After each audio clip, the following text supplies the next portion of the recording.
BRS working president KTR కు కేంద్ర మంత్రి బండి సంజయ్ సవాల్ చేశారు. బీజేపీ ఎంపీ సీఎం రమేష్ తో కేటీఆర్ చర్చకు రావాలన్నారు. సీఎం రమేష్ ను తాను తీసుకొస్తానని, కేటీఆర్ డేట్ ఫిక్స్ చేయాలని డిమాండ్ చేశారు. కేటీఆర్ కు ఫస్ట్ టైం టికెట్ ఇవ్వడం కేసీఆర్ కు ఇష్టం లేదన్నారు. సీఎం రమేష్ వ్యాఖ్యలపై రేవంత్ రెడ్డికి సంబంధం లేదని తెలిపారు. బీఆర్ఎస్ పార్టీ నడిపే స్థితిలో ఆ పార్టీ నాయకులు లేరని, పూర్తిగా అవినీతిలో కూరుకుపోయిందన్నారు.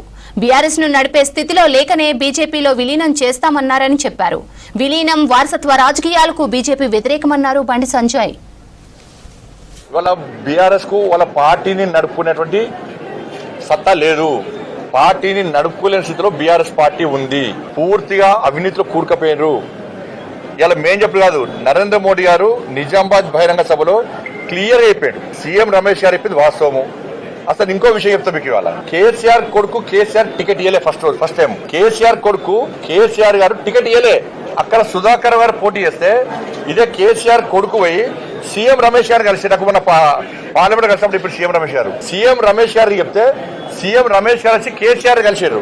అరే కేటీఆర్ పోటీ చేస్తారంటే వద్దు అక్కడ గెలవడు అని చెప్పి అన్నారు. అక్కడ కేకే మహేంద్ర గారు గెలుస్తారు, ఈయన గెలవడు అన్నారు. గెలవడు అన్న కేసీఆర్ సీఎం రమేష్ గారు ఎట్లా ఒప్పించారు, కేసీఆర్ గారు ఒప్పించి సుధాకర్ గారు డ్రాప్ చేయించారు. అప్పుడు పరిస్థితి ఏంది? కేసీఆర్ పరిస్థితి, కేసీఆర్ కొడుకు పరిస్థితి 3 తల షర్టు, రబ్బర్ చెప్పులు, ఆ ఫోటో చూసినట్లయితే అది. అప్పుడు సీఎం రమేష్ గారే ఆర్థిక సాయం చేసిండు. సీఎం రమేష్ గారే ఈ కేసీఆర్ కొడుకు ఆర్థిక సాయం చేసిండు.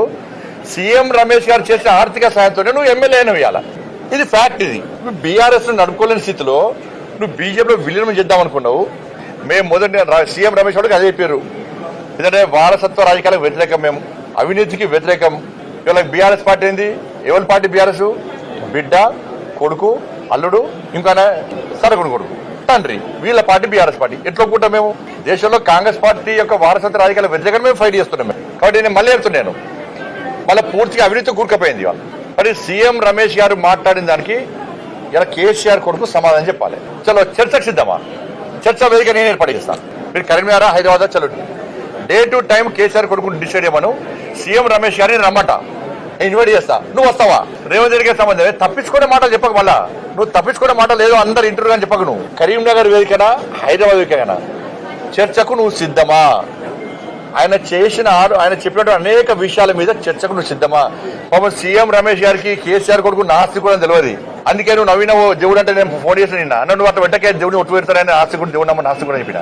చర్చకు సిద్ధమా కేసీఆర్ కొడుకు? చెప్పు. వేదిక ఏర్పాటు చేస్తాం. కేసీఆర్ కొడుకు చెప్తాం, పక్క చెప్తా, నేనే చెప్తున్నా. సీఎం రమేష్ గారు రమ్మంట. నేను సీసీ ఫుటేజ్తో సహా, 10 సంవత్సరాల నుంచి కాంట్రాక్టులతో సహా, నువ్వు చంపిన కమిషన్లతో సహా, నువ్వు పాల్పడ్డ అవినీతితో సహా అన్ని తీసుకొని ఆయన వస్తాను రెడీ ఉన్నాడు. నువ్వు ఎప్పుడు వస్తావో టైము, డేట్ ఫిక్స్ అయ్యి, నువ్వు మళ్ళీ దీన్ని తప్పించి ప్రజల దృష్టి మళ్లించడానికి, మీడియా అటెన్షన్ డైవర్ట్ చేయడానికి నువ్వు మళ్ళీ వేరే పెడితే నేను పబ్లిక్ క్షమించాను.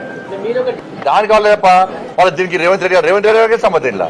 ఆ భాష ఏందన్నా, నిన్న ప్రభుత్వం శాతకంతనం, ముఖ్యమంత్రి ఎవరన్నా కానీ అన్న, అరే హౌలే అట, అరే హౌలే కలెక్టర్లు, నిన్న కలెక్టర్ కానీ వన్ అయ్య కానీ అట, పోలీసోడు. ఇది కేటీఆర్ కొడుకు వాడే భాష, ఇది కేసీఆర్ కొడుకు వాడే భాష. కలెక్టర్ కానీ వన్ అయ్య కానీ అట. ఇది అన్ని భాష? ఇది తెలంగాణ భాషనా? ఇది తెలంగాణ యాసనా? ఇది ఇంత అహంకారం ఎందుకు? కనీసం సంస్కారం లేదు. సంస్కారం నువ్వు సోషల్ మీడియా వేదిక చేసుకుని దుబాయ్ సిగ్గులే కూడా దుబాయ్ నుండి సోషల్ మీడియా నడుపుకుంటూ చెప్పిన మా కార్యకర్తలు చెప్పిన, నీ సోషల్ మీడియా మిత్రుడే పేరున్నది, వీళ్ళ పేర్లు బిడ్డ అందరూ ఒక 4 పేర్లు మా దగ్గర ఉన్నాయి. మాకు వ్యతిరేకంగా, మా పార్టీకి వ్యతిరేకంగా కాంగ్రెస్ పార్టీ వాళ్ళంటే భరిస్తారు. వాళ్ళు రాహుల్ గాంధీ తిట్ట భరిస్తారు, ముఖ్యమంత్రిని అరే అవులోన భరిస్తారు, వాళ్ళ పార్టీని తిట్ట భరిస్తారు. చాలా వాళ్ళు కాంగ్రెస్ వాళ్ళు. కానీ నరేంద్ర మోడీ గారిని కానీ, మా ప్రభుత్వాన్ని కానీ, మా పార్టీ నాయకుల బిడ్డ ఇంకొకసారి ఆ స్క్రైబ్ ఈ స్క్రైబ్ పేరుతో మాట్లాడే పద్ధతి చేస్తే పక్కా దాడులు గ్యారెంటీ జరుగుతాయి.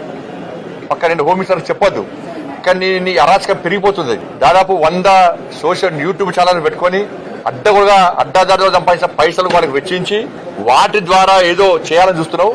ఏం కాదు, దాంతో చేస్తున్నావు. అధికారికి వచ్చినా ఉన్న సీట్లు వీకినేని నేను కార్యకర్తలు కూడా చెప్తున్నాను. ఈ కేసీఆర్ కొడుకు యూట్యూబ్ ఛానల్ వేదికగా ఇబ్బంది, తప్పుడు వ్యాఖ్యలు చేస్తున్నాడు, తప్పుడు ప్రచారం చేస్తున్నాడు. ఎక్కడికక్కడ అడ్డుకోని, దొరికిన అడ్డుకోని. చలో కేసులు అయితే కేసులు అని